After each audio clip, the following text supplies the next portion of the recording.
તો નમસ્કાર મિત્રો, હવે 30 દિવસમાંથી આજે આપણો બીજો દિવસ, વિડિયાનો બીજો દિવસ છે। આજે હવે કમ્પ્લેન એવી હતી કે દરવાજા નથી ખુલતા, બરાબર। મેન્યુઅલ ડોરમાં દરવાજા ન ખુલે ત્યારે રેમનો પ્રોબ્લેમ હોઈ શકે। તો આપણે જોઈએ હવે કે શું પ્રોબ્લેમ હતો। લિફ્ટ હવે મેં નીચે બોલાવી છે, જો હવે નહીં ખુલે તો રેમનો પ્રોબ્લેમ પણ હોઈ શકે। તો આપણે જોઈએ હવે શું ફોલ્ટ છે, બરાબર।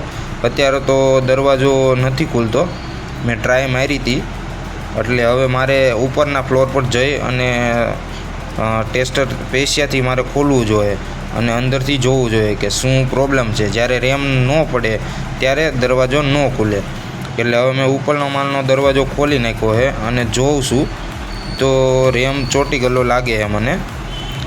રેમ ચોંટી ગયેલો છે અત્યારે, જોઉં તમે। હવે હું એને ટચ કરી એટલે એ પાછો પડી જશે, એટલે પછી પાછો વર્ક કરવા મળશે। એટલે હવે રેમમાં કા પાવરના ઇસ્યુ હોય અથવા તો કોઈ કોયલનો ફોલ્ટ હોય અથવા તો પછી રેમમાં જ ફોલ્ટ હોય। હવે રેમમાં શું ફોલ્ટ છે એ મારે જોવું જોશે, બરાબર। હવે આવી રીતે અત્યારે તો વર્ક કરે છે, જ્યારે પાછો મૂકી દઈશ નોર્મલ એટલે પાછો ચોંટી જશે। આવું 2 વાર થયું, આની પહેલાં એક વાર થયું હતું ત્યારે તો થઈ ગયું હતું, પણ હવે પાછું થયું એટલે હવે રેમમાં ફોલ્ટ હોઈ શકે અથવા તો કોયલમાં ફોલ્ટ હોઈ શકે। તો અત્યારે તો વર્ક કરે છે, હવે થોડુંક એમને હકાવીને જોઈ લઉં, જો વર્ક કરે તો એમને ચલાવવું, બાકી તો કોયલ બદલાવી જોશે। તો મિત્રો હવે બીજો વિડીયો તો મેં તમને નથી બતાવ્યો, કેમ કે કોયલ આમાં બદલાવી પડે એમ હતી, એટલે મેં કોયલ બદલાવી નાખી છે। બધા વિડીયો તો હું આમાં ન નાખી શકું કેમ કે લોંગ થઈ જાય, એટલે હવે આમાં કોયલ નાખીને મેં ટ્રાય મારી। હવે જોઈએ કે થાય છે કે નહીં, જોતા રહેજો આગળ।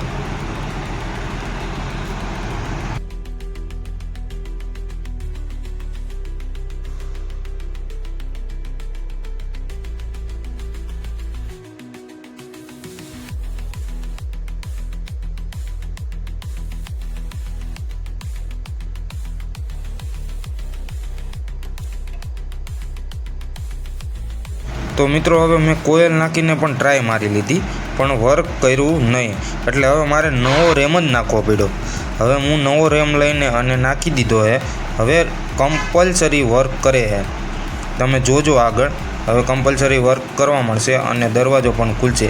જ્યારે આગલા ઓલામાં તો આખો રેમમાં જ ફોલ્ટ હતો, કોયલ બદલાવી છતાં બી પાવર અને કોયલ એમાં કોઈ ઇસ્યુ નહોતો, પણ રેમનો ઇસ્યુ હતો, રેમ ચોંટી જતો હતો, એટલે આમ પરફેક્ટ વર્ક નહોતો કરતો, એટલે હવે આપણે રેમ જ બદલાઈ નાખ્યો હોય।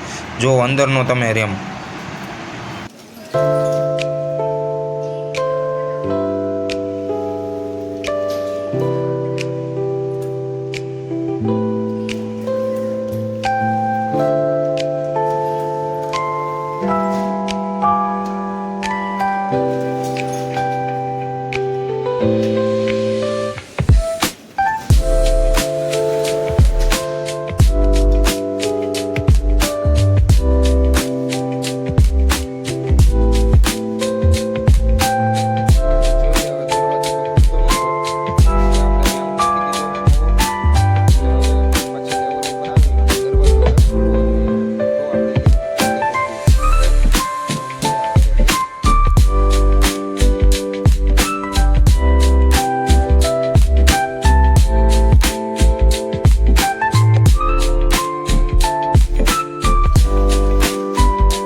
હું દરેક ફ્લોર ઉપર જઈ અને લિફ્ટ ચલાવીશ અને ફ્લોર ટુ ફ્લોર ચલાવીશ, એટલે દરવાજો ખુલે છે કે નહીં અને આપણો રેમ પરફેક્ટ કામ કરે છે કે નહીં એ હું જોઉં છું, બરાબર છે।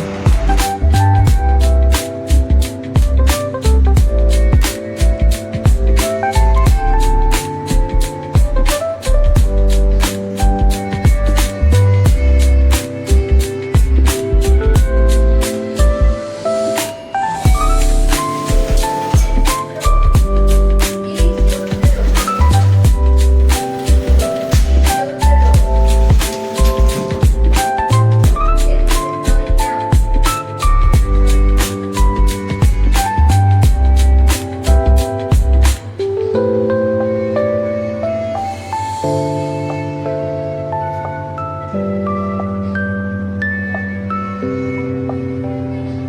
મિત્રો હવે મેન્યુઅલ ડોરમાં જો આવી રીતે દરવાજો ન ખુલતો હોય તો પાવરનો ઇસ્યુ હોય, કોઇલનો ઇસ્યુ હોય અથવા તો પછી રેમમાં જ ફોલ્ટ હોઈ શકે છે, બરાબર. તો